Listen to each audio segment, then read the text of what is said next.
stop dulu. Oke, lanjut ya. Itu data nominal, hanya mencerminkan kategori. Lalu kemudian data ordinal. Data ordinal ini data yang hanya mencerminkan sebuah kategori dan urutan gitu ya. Seperti misalkan 1, 2, 3, 4, 5 di data Likert Anda gitu ya.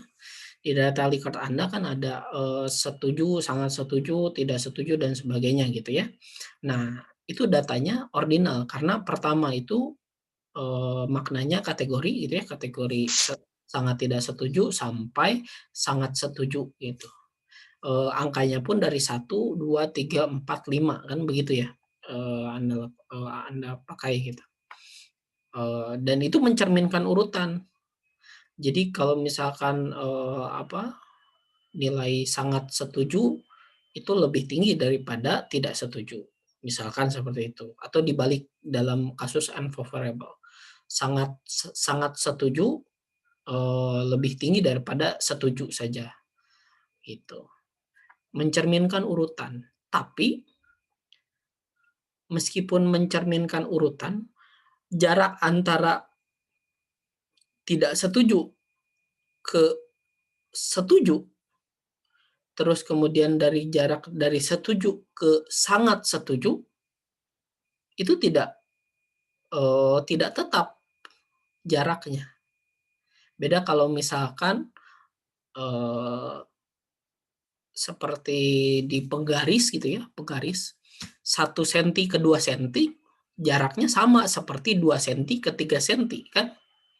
3 senti ke 6 senti sama jaraknya dari 6 senti ke 8 senti gitu ya. Jadi jaraknya sama meskipun tapi kalau dalam ordinal data itu dari 1 sampai 2 itu belum tentu sama jaraknya dari 2 ke 3, dari 3 ke 4 gitu.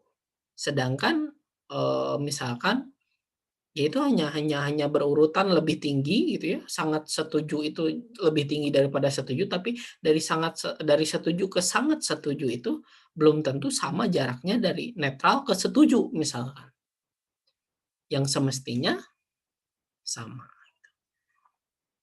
Sehingga kategori data ordinal ini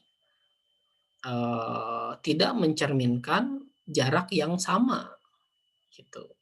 Sehingga kalau misalkan eh, Anda memilih 3 di satu respon, belum tentu terus kemudian memilih 3 lagi di respon yang lain, di item yang lain, belum tentu nilai 3 di item 1 itu sama dengan nilai 3 di item 2. Gitu kan?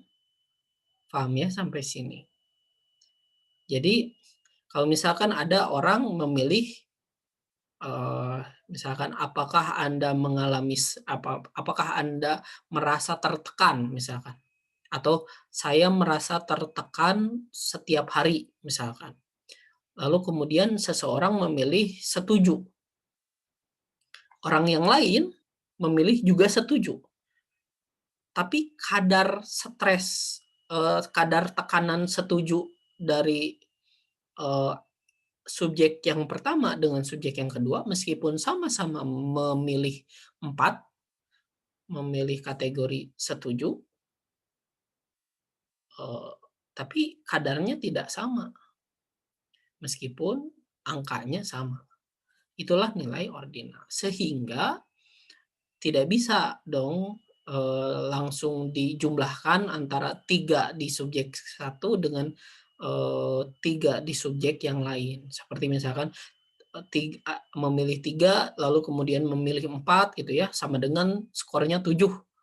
Tidak bisa seperti itu dong karena kadar dari memilih 3 menurut subjek A dengan kadar memilih 3 di subjek B itu berbeda.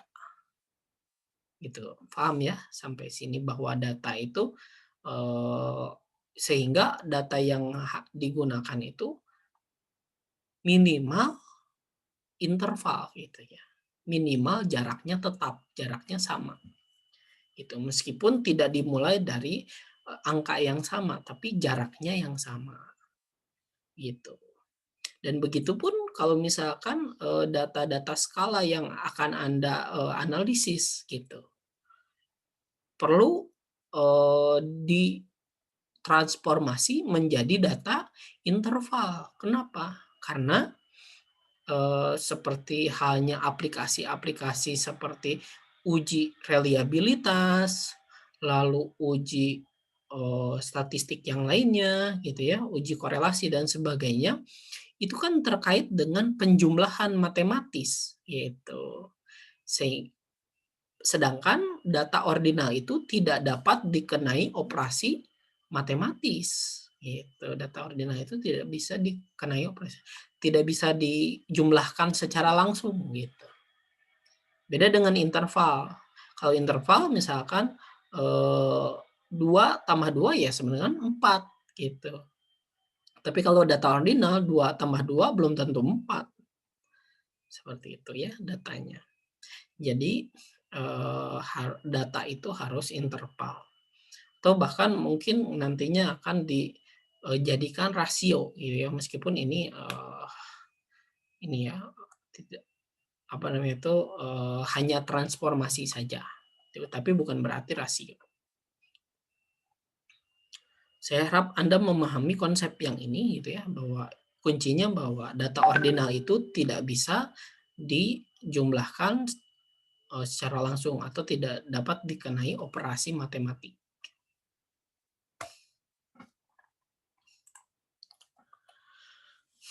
Lalu selanjutnya kita akan mencoba yang namanya penyekalaan data. Bagaimana penyekalaan data? Penyekalaan data itu adalah mentransformasi data menjadi data standar. Data yang memang dapat diinterpretasi, dapat dikenai operasi-operasi matematis dan statistis. Gitu, dapat dikenai operasi statistik. Gitu, datanya standar. Yakni menjadikan data yang asalnya ordinal, data yang hanya bermakna urutan menjadi data yang memiliki jarak yang tetap. Gitu. Sehingga misalkan ketika memilih tingkat stresnya 3 misalkan, itu setiap orang sama tingkatannya, meskipun ya ada pasti ada error ya di sana, tapi setidak-tidaknya mendekati antara yang memilih 3 di subjek A dengan memilih 3 subjek B itu berada di rentang yang yang setara gitu. Kemudian penyekalan data ini memungkinkan data untuk dapat diaplikasi operasi matematik gitu. Bisa dijumlahkan, bisa di-skor gitu ya, bisa dihitung. Karena kalau misalkan ordinal itu tidak bisa dihitung, tidak bisa ditambahkan secara langsung gitu. Misalkan Anda menyebar skala gitu ya. Skalanya dari 1 sampai 5 dari berbagai item, lalu kemudian angka 5 di sana dengan di item kedua angka 5 lagi tidak bisa dijumlahkan menjadi 10. Gitu. Karena datanya adalah data ordinal. Tidak bisa di operasi matematik. Makanya si data itu harus dijadikan dulu data interval. Nah, ini yang akan kita bahas. Lalu kemudian penyekalan data juga akan meningkatkan kualitas reliabilitas. Karena apa? Karena tadi penghitungannya menggunakan operasi matematik gitu. Jadi pasti. Gitu. Jadi kualitas reliabilitasnya lebih terjamin.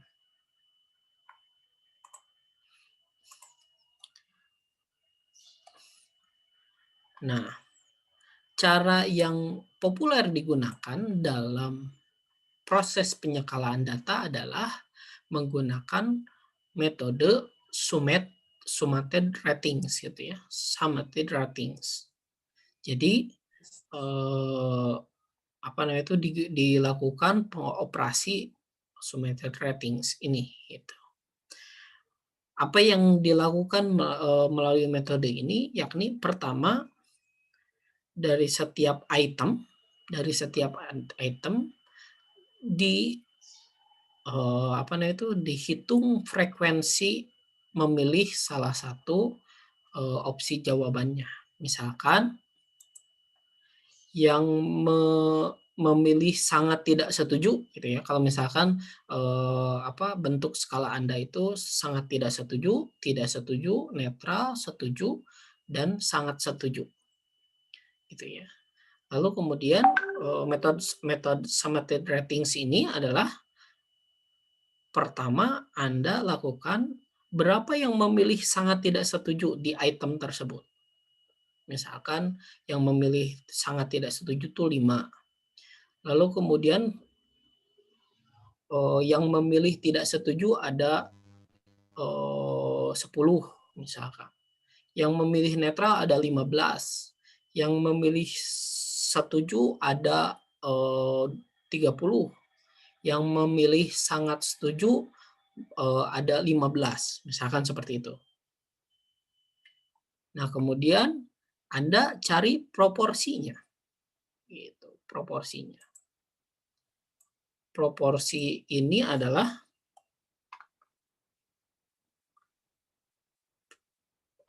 berbentuk persentase atau pembagian ya, pembagian frekuensi dibagi jumlah n-nya. Jadi nantinya persentase itu di sini.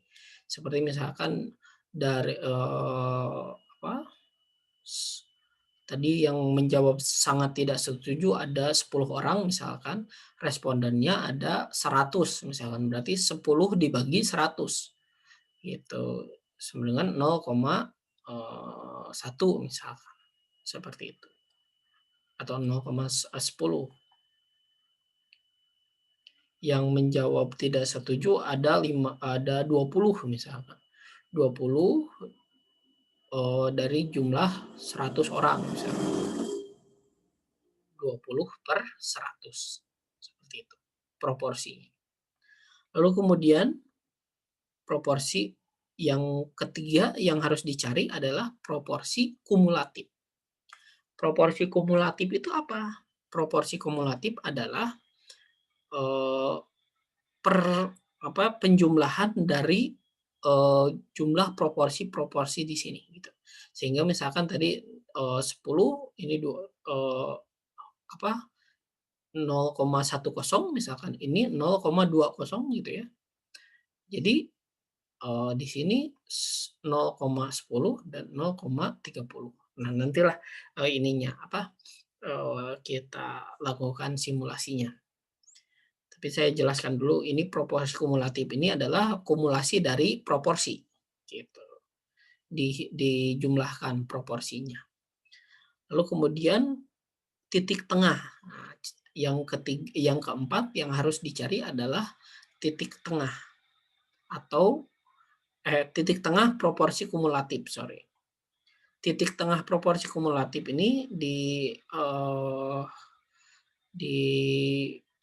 dinotasikan sebagai PKT gitu ya. Nah, PKT ini apa? Ini rumusnya. PKT itu adalah setengah P ditambah proporsi kumulatif sebelumnya. Gitu ya, setengah P ditambah proporsi kumulatif di dalam kategori sebelumnya. Nah, nanti kita aplikasikan. Yang kelima langkahnya, summated rating ini, titik tengah yang tadi itu ditransformasi menjadi skor Z dari tabel deviasi normal. Itu. Tabel deviasi normalnya nanti saya share. Lalu kemudian transformasi dari Z-score itu didorong ke 0 biar awalnya dari 0. lalu kemudian pembulatan. Ini adalah langkah-langkah untuk mendapatkan transformasi dari data ordinal menjadi interval melalui metode summated ratings. Contohnya seperti ini. Nah, silakan Anda lihat. Misalkan ini item pertama. Item pertama. Lalu kemudian di item pertama ini responden yang jawabnya 542. 542. Yang menjawab sangat tidak setuju itu ada 13 orang. Yang menjawab tidak setuju ada 65 orang. Yang menjawab netral ada 205 orang. Ada yang menjawab setuju ada 166 orang. Dan yang sangat setuju ada 93 orang. Gitu ya. Ini frekuensinya. Jadi item setelah item disebar gitu ya ke 542 orang, lalu hasilnya yang di item 1 yang menjawab sangat tidak setuju 13, yang menjawab tidak setuju ada 65, yang menjawab netral ada 205, yang menjawab setuju ada 166, yang menjawab sangat setuju ada 93 orang. Nah, kemudian kita cari proporsinya. Proporsi dari setiap frekuensi ini. Untuk mendapatkan proporsi ini, tadi ya, proporsi adalah frekuensi dibagi N. Nah, N-nya 542. Gitu. 13 dibagi 542, jadinya 0,024. Ini proporsinya. Kemudian 65 dibagi 542 ada 0,120. Itu ya.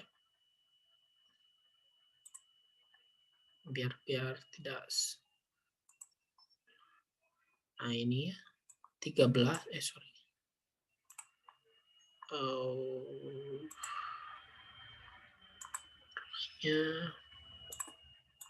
13 itu ya dibagi 542. Jadi 0,24 gitu. 65 dibagi 542. Ini responden gitu ya. Adalah 0,120. Selanjutnya 0,378, 0,306, 0,172. Nanti proporsi ini kalau ini ditambahkan gitu ya. Ini ditambah, ini ditambah, ini ditambah akan menjadi 1 gitu. Jadi 0,24 ditambah 0,24 ditambah 0,120 jadi 0,144. Terus ditambah lagi 0,378 jadi 0,522. 0,522 ditambah 306 jadi 0,8. 0,8 ditambah 0,172 sama dengan 1. Nah, ini proporsi kumulatif ini seperti ini. Itu. Paham sampai sini? Dipahami, Pak. Paham, Pak. Paham, Pak. Paham, Pak.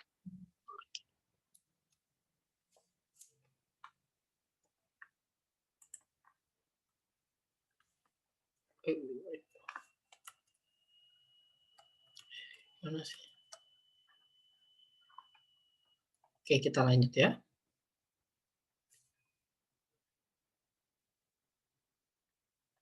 Nah, kemudian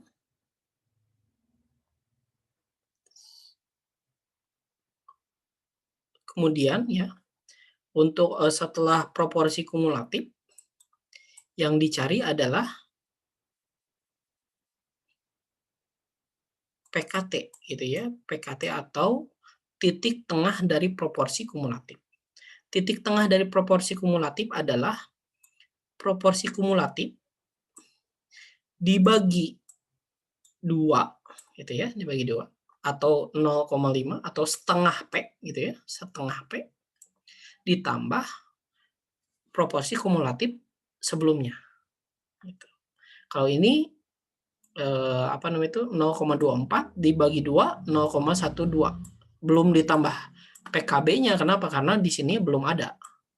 Nah, baru yang ini 0,144 dibagi 2 gitu ya.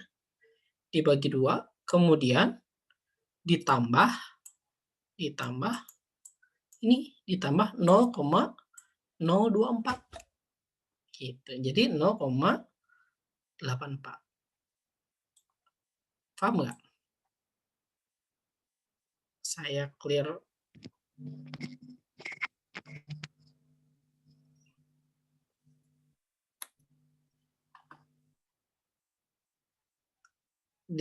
Di sini ada yang apa? Masih belum mengerti terkait ini? Masih bisa diikuti, Pak. Saya.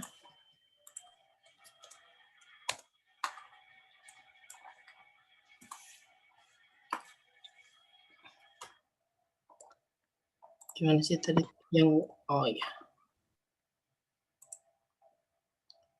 Clear dulu ya. Oke, sip. Kita lanjut ya. Kita mencari yang ini sudah, proporsi kumulatif sudah. Nah, ini kemudian PKT. Nah, si PKT ini dicari dari ini dibagi 2 atau ini dibagi 2, ini dibagi 2, yang ini dibagi 2 gitu ya. Ditambah gitu ya. Nah, ini yang ini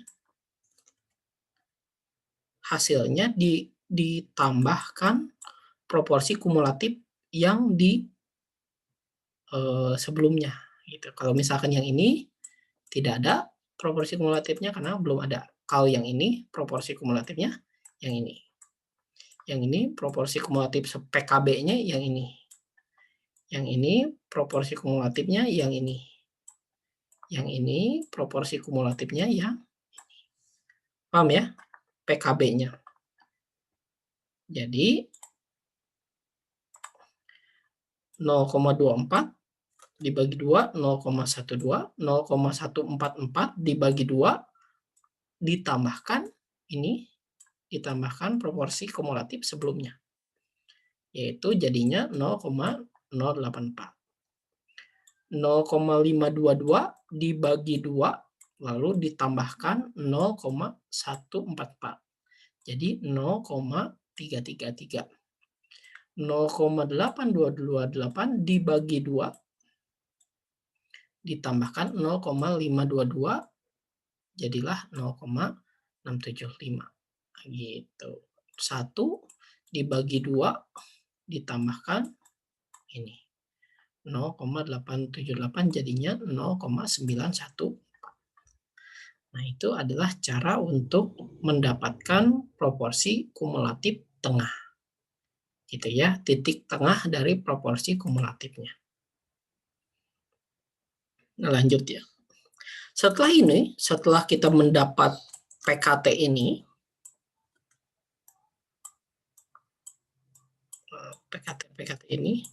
PKT ini kita konsultasikan ke kita transformasi menjadi skor Z dengan cara mengkonsultasikan dengan data tabel deviasi normal, gitu ya. Tabel deviasi normalnya ini, sebentar.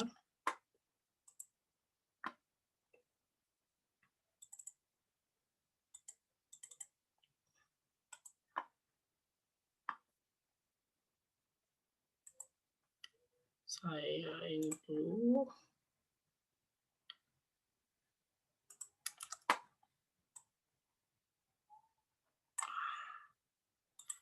Nah, saya share di WA ya.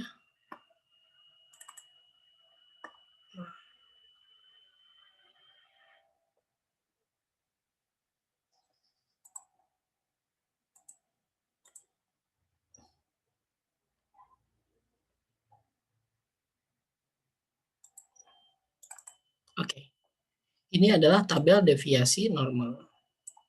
Tabel deviasi normal ini dengan tadi ya hasil PKT itu dikonsultasi dengan tabel deviasi normal. Misalnya seperti ini. Bentar. Nah, ini kita lihat gitu ya.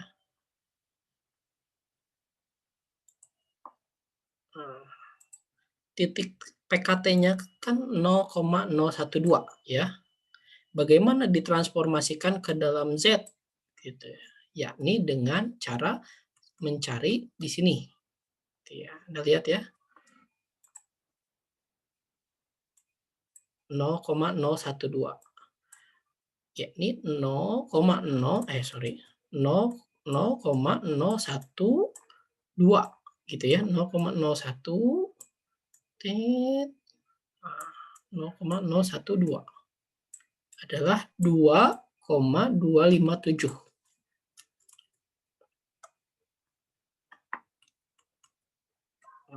Jadi di sini 2,257. Ya, karena 0,012. Jadi cara membacanya begitu. 0,012 sama dengan 2,257. Kemudian ini ya 0,084. Nah, kita cari di sini. Kelihatan nih tabelnya kan? Terlihat, Pak. Tabelnya. Kelihatan, Pak. Oke. 0,084 adalah nah di sini 0,08. Nah, dan di 4 0,084. Nah, itu jadi hasilnya adalah